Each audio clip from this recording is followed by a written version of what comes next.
अस्सलामुअलैकुम। मेरा नाम है शाहज़ेब हाशमी और यह है टोयोटा फॉर्च्यूनर 2017 मॉडल। ये टोयोटा फॉर्च्यूनर की सेकंड जनरेशन है जो कि वर्ल्ड वाइड 2015 में लॉन्च की गई थी और अब इस गाड़ी को फेसलिफ्ट भी कर दिया गया है। वर्ल्ड वाइड इसका फेसलिफ्ट 2020 में आया था। पाकिस्तान में इसका फेसलिफ्ट 2021 में लॉन्च कर दिया गया है, जिसमें इस गाड़ी के अंदर कुछ मेजर इंप्रूवमेंट्स की गई हैं। यह इस गाड़ी का प्री फेसलिफ्ट वर्जन है और इस गाड़ी में 3 वेरिएंट्स आते हैं अब, जी, वी और सिग्मा 4। ये इस गाड़ी का 2.7 लीटर वी यानी पेट्रोल इंजन वाला वर्जन है जो कि दरमियाना वेरिएंट है इन गाड़ियों का। इस गाड़ी में कंपैरेटिवली सिग्मा 4 से कुछ फीचर्स कम आते हैं और इस रिव्यू में मैं उन फीचर्स के बारे में बात करने वाला हूं ताकि आपको डिसीजन लेने में आसानी हो कि आपने ये गाड़ी लेनी है या एक ही बार थोड़े पैसे ज़्यादा करके सिग्मा 4 डीजल वर्जन लेना है। वर्ल्ड वाइड ये गाड़ी अपनी ड्यूरेबिलिटी के लिहाज से काफ़ी ज़्यादा फेमस है और पाकिस्तान में इस गाड़ी की रीसेल वैल्यू भी काफ़ी अच्छी है। Overall it's a great SUV and today I am going to review it. ये इस गाड़ी की फिजिकल की है। बैक पे टोयोटा का लोगो दिया गया है इसमें और फ्रंट पर लॉक, अनलॉक और पैनिक बटन आता है इस गाड़ी के अंदर। इसमें ट्रंक रिलीज नहीं आता क्योंकि इसकी टेलगेट जो है ये पावर नहीं है और ये जैक नाइफ की है जिसको आप यहाँ पे दिए गए की होल में डाल के इस गाड़ी को स्टार्ट कर सकते हैं। इस गाड़ी में पुश स्टार्ट नहीं आता। Let's start with the interior of this car. ये इस गाड़ी का इंटीरियर है जो कि मेरी ओपिनियन में काफ़ी इंप्रेसिव है। इस गाड़ी के डैशबोर्ड पर काफ़ी सारी फ्रिल्स दी गई हैं जो कि इसको काफ़ी अच्छी लुक देती हैं। ये इस गाड़ी का वी वेरिएंट है। इस गाड़ी में स्टीयरिंग व्हील 4 स्पोक आता है। लेफ्ट राइट स्पोक पर डिफरेंट कंट्रोल्स दिए गए हैं। लेफ्ट राइट स्पोक पर इसके मल्टीमीडिया सिस्टम के कंट्रोल्स दिए गए हैं जहाँ से आप इस गाड़ी के मल्टीमीडिया सिस्टम के वॉल्यूम को अप डाउन कर सकते हैं, ट्रैक्स आगे पीछे कर सकते हैं और कॉल अटेंड और डिक्लाइन कर सकते हैं। राइट वाली स्पोक पर कंट्रोल्स दिए गए हैं MRI डिस्प्ले के। इसमें यहाँ पे MRI डिस्प्ले आता है जिसको आप यहाँ से नेविगेट कर सकते हैं जिसके बीच में। और उसके अलावा अगर बात की जाए इस गाड़ी के मीटर की, तो मीटर भी इस गाड़ी का मेरी ओपिनियन में काफ़ी खूबसूरत है और इसमें 2 मेन डायल आते हैं। राइट वाला डायल स्पीडोमीटर का है और लेफ्ट वाला डायल RPM का है। क्योंकि ये पेट्रोल इंजन है तो इसमें रेव लिमिट जो है वो 5.5 के बाद आती है, यानी कि 5500 RPM के बाद ये गाड़ी जाके नॉक करती है। जबकि जो इस गाड़ी का सिग्मा 4 वेरिएंट है उसमें रेव लिमिट 4.5 के बाद होती है डीजल इंजन में। और उसके अलावा बीच में यहाँ पे ये हमारी डिस्प्ले दिया गया है जो कि आपको इस गाड़ी के बारे में बहुत सारी डिफरेंट चीज़ें शो करवाता है, जैसे कि फिलहाल ये ट्रंक ओपन का नोटिफिकेशन दे रहा है। बाकी यहाँ पे आपकी सेटिंग्स वगैरह आती हैं, एवरेज किलोमीटर पर लीटर, ट्रिप ए बी वगैरह इसके अंदर शो होते हैं। इसके बारे में बात की जाए इस गाड़ी के डैशबोर्ड की, तो इस गाड़ी का डैशबोर्ड भी ओवरऑल मेरी ओपिनियन में ठीक है। वी और सिग्मा 4 वेरिएंट के अंदर डैशबोर्ड इंटीरियर इस तरह का आता है। जो इसका जी वेरिएंट है उसके अंदर ये वाले पार्ट्स ब्लैक कलर के होते हैं। इस गाड़ी में टोटल 6 एयरवेंट्स आते हैं, 4 डैशबोर्ड में और 2 रेयर पैसेंजर्स के लिए। और उसके अलावा ये सेंटर में इसका मल्टीमीडिया सिस्टम दिया गया है जो कि कंपैरेटिवली सिग्मा 4 वाली कार से थोड़ा छोटा है। उसमें ये सिस्टम एंड्रॉयड आता है और उसके अलावा उसमें और भी बहुत सारी चीज़ें होती हैं जिस तरह के एंड्रॉयड ऑटो, एप्पल कारप्ले वगैरह, ऐसी इस तरह की डिफरेंट चीज़ें। इसके अंदर ये मैप्स वगैरह दिए गए हैं, ऑक्स, ब्लूटूथ, USB, इस तरह की चीज़ें इसके अंदर कंपनी से स्टैंडर्ड आती हैं। उससे नीचे यहाँ पे इस गाड़ी का क्लाइमेट कंट्रोल दिया गया है। क्लाइमेट कंट्रोल इस गाड़ी में भी डुअल जोन है, यानी कि फ्रंट और रेयर 2 जोन्स हैं इसमें। कंप्रेसर इसके अंदर एक ही आता है, कंडेंसर इस गाड़ी के अंदर 2 होते हैं जिससे फ्रंट और रेयर पैसेंजर्स अपनी मर्जी के लिहाज से क्लाइमेट कंट्रोल को ऑन या ऑफ कर सकते हैं।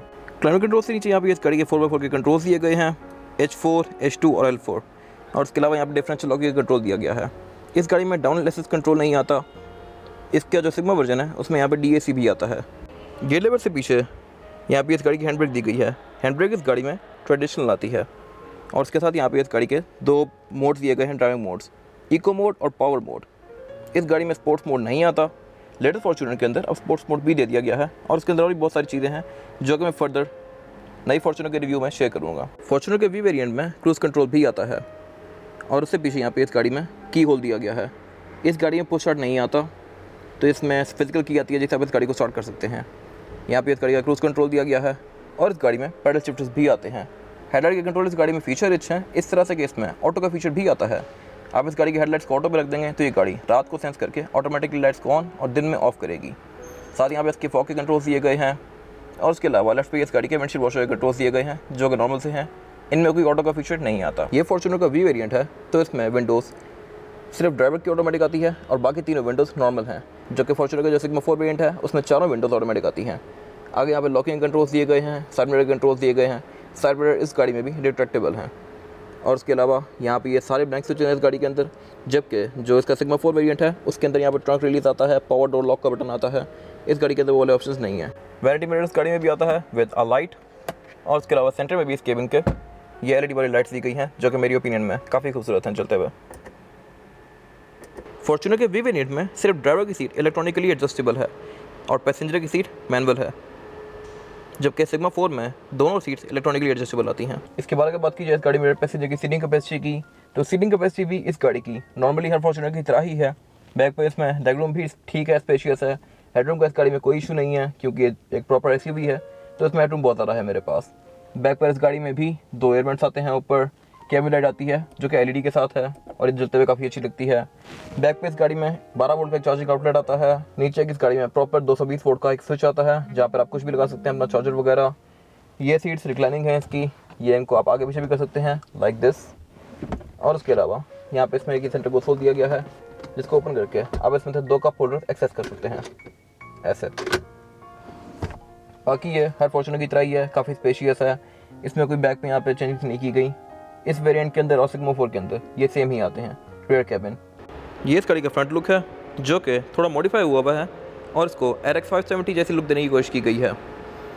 इस गाड़ी की हेडलाइट्स में बाइजोनल प्रोजेक्शन लैंप आते हैं और इसमें यहाँ पे ऊपर ये LED लाइट्स दी गई हैं जो कि पार्किंग है, और इंडिकेटर भी इस गाड़ी के हेडलाइट के अंदर ही आता है। इसका जो छोटा वेरिएंट है G वेरिएंट, उसके अंदर हेडलाइट हेलोजन लैंप वाली आती है। इसमें जो बम्पर चेंज किया गया है इसमें फॉग नहीं है, इसमें यहाँ पे DRL टाइप की लाइट्स दी गई हैं। और बाकी इसकी जो फ्रंट की ग्रिल है ये काफ़ी बड़ी है। बाकी इस गाड़ी के फ्रंट लुक के बारे में कोई इतनी बात करने की ज़रूरत है नहीं क्योंकि ये काफ़ी मॉडिफाई हुआ हुआ है। और अगर आपने नॉर्मल कार का फ्रंट लुक देखना है तो आप इस आई कार्ड में देख सकते हैं। इस गाड़ी में एक TRD स्पोर्टिवो वर्जन भी आता था जिसका फ्रंट एंड कंपैरेटिवली थोड़ा डिफरेंट था। इस गाड़ी का फ्रंट एंड भी काफ़ी मॉडिफाई हुआ हुआ है। इसके बारे में बात की जाए इस गाड़ी की साइड प्रोफाइल की, तो साइड प्रोफाइल फॉर्च्यूनर के तीनों वेरिएंट्स के अंदर सेम आती है। जस्ट जो एक मेन फ़र्क होता है वो ये है कि सिग्मा 4 वेरिएंट के अंदर जो फुट रेल होती है उसमें ब्लैक और सिल्वर का कॉम्बिनेशन फॉलो किया गया होता है, जबकि छोटे दोनों वेरिएंट्स के अंदर foot rail full black colour की आती है। इस गाड़ी में फुट रेल चेंज हुई हुई है। इसकी जो जेन्युइन फुट रेल आती है वो फुल ब्लैक होती है। बाकी इसके डोर लॉक्स के ऊपर भी क्रोम दिया गया है। सारे इंडिकेटर भी इसके साथ मिरर के अंदर माउंटेड हैं और इसके ऊपर रूफ रेल्स भी आती हैं। रेयर विंडोज़ की टिंटेड हैं, वैसे ही ट्रांसपेरेंट आती हैं। और ये इस गाड़ी का ओवरऑल रेयर लुक। ये फॉर्च्यूनर का प्री फेसलिफ्ट वर्जन है। इसमें रेयर बम्पर एक्सटेंडेड है तो इसमें ये काफ़ी बड़ा लग रहा है। जेन्युइन गाड़ी में ये थोड़ा सा डिफरेंट होता है। और क्योंकि ये 2.7 वेरिएंट है इसका, तो इसमें यहाँ पे ये बैजिंग दी गई है 6 स्पीड क्रूज ट्रॉनिक की विद पैडल शिफ्टर्स। 2015 तक इस गाड़ी में सिंगल VVTi इंजन आता था और 2015 में जब ये कार इसकी शेप चेंज की गई थी तो इसमें डुअल VVTi इंजन दे दिया गया था जिसकी परफॉर्मेंस काफ़ी इंप्रूव थी। बैक पे इसमें ये एक वाइपर भी आता है और इसकी ट्रंक ओपन करने के लिए नीचे यहाँ पे लैच दिया गया है और ट्रंक इस गाड़ी की हाथ से ओपन होती है। इस गाड़ी का जो सिग्मा 4 वेरिएंट है उसमें ट्रंक ऑटोमेटिक आती है, उसका टेल गेट ऑटोमेटिक होता है और यहाँ पे उसमें बटन दिया गया होता है। इस गाड़ी में यहाँ पे ब्लैंक स्विच है, इसको आप हाथ से ओपन क्लोज कर सकते हैं। बाकी ट्रंक कैपेसिटी इस गाड़ी की नॉर्मल फॉर्च्यूनर जैसी ही है। तीनों फॉर्च्यूनर में ट्रंक कैपेसिटी का कोई फ़र्क नहीं है। प्लस सीट भी इस गाड़ी के अंदर आती हैं जो कि सिग्मा 4 में भी आती हैं और ये एक प्रॉपर 7 सीटर कार है। थर्ड रो सीट्स में भी लेग रूम और हेड रूम पूरा है 2 बंदों के लिए और उसमें ट्रंक में यहाँ पर के लैंप भी आता है। टेल लाइट्स इस गाड़ी की नॉर्मल सी हैं, इनमें ये 2 LED बार्स दिए गए हैं और उसके अलावा इसमें इंडिकेटर और रिवर्स लैंप हेलोजन वाला आता है। ऊपर इस गाड़ी में ये एक हाई माउंटेड ब्रेक लैंप दिया गया है स्पॉइलर के अंदर और उसके ऊपर यहाँ पे इसमें ये शार्प एंटीना आता है।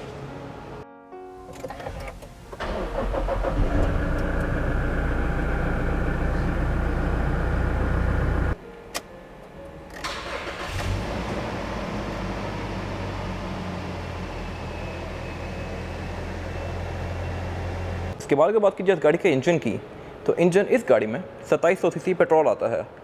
ये इनलाइन 4 सिलेंडर इंजन है जो कि 161 हॉर्स पावर प्रोड्यूस करता है और 245 न्यूटन मीटर ऑफ टॉर्क। अगर इस इंजन को सिग्मा 4 वाली गाड़ी से कंपेयर किया जाए तो सिग्मा 4 वाली गाड़ी 1GD इंजन के साथ आती है जो कि काफ़ी सक्सेसफुल इंजन है और डीजल इंजन है। वो इंजन 175 हॉर्स पावर प्रोड्यूस करता है and 450 newton meter of torque. 245 versus 450 newton meter of torque जो कि काफ़ी सिग्निफिकेंट फ़र्क है इन दोनों इंजन के बीच में। और अब उस गाड़ी को भी फेसलिफ्ट कर दिया गया है और उसके अंदर टर्बो और इंटरकूलर के अंदर चेंजेस किए गए हैं, प्लस उसमें बैलेंस शाफ्ट ऐड कर दी गई है। तो उस इंजन की जो हॉर्स पावर है वो 201 पहुंच गई है, प्लस वो गाड़ी अब 500 newton meter of torque produce करती है जो कि तकरीबन इस गाड़ी से डबल है। ये इंजन भी विद इन सिटी ठीक है और ये गाड़ी आपको 8 से 10 तक की एवरेज दे सकती है depending upon your driving pattern. और मेरे ख्याल में अगर आपने फॉर्च्यूनर लेनी है तो आपको सिग्मा 4 वर्जन ही लेना चाहिए क्योंकि वो इंजन 1GD काफ़ी सक्सेसफुल है, प्लस है भी काफ़ी पावरफुल। ये इंजन में भी आपको थोड़ा अंडर पावर भी फील हो अगर आप इसको कहीं चढ़ाई वगैरह पे लेके जाते हैं। बाकी इनकी मेंटेनेंस वगैरह का दोनों का कोई इशू नहीं है। मेंटेनेंस वाइज ये दोनों इंजन काफ़ी इफेक्टिव हैं। और उसके अलावा दोनों गाड़ियों में ABS आती है, ट्रैक्शन कंट्रोल आता है। और उसके अलावा एक ड्रॉबैक जो इस गाड़ी के अंदर भी है वो ये है कि इस गाड़ी का बोनेट हाइड्रोलिक से ओपन नहीं होता बल्कि स्टैंड से ओपन होता है, जो कि काफ़ी भारी है और उसको ओपन करने में आपको काफ़ी मुश्किल होती है। टायर साइज जो आता है इस गाड़ी में वो है 265, 60 और 18। इस गाड़ी में 18 इंचज़ के मल्टी कलर अलॉय व्हील्स आते हैं। और अब फेस लिफ्ट में इनका डिज़ाइन चेंज कर दिया गया है, लेकिन रिम 18 इंचज़ का ही है। और फ्यूल टैंक इस गाड़ी में 80 लीटर्स का आता है।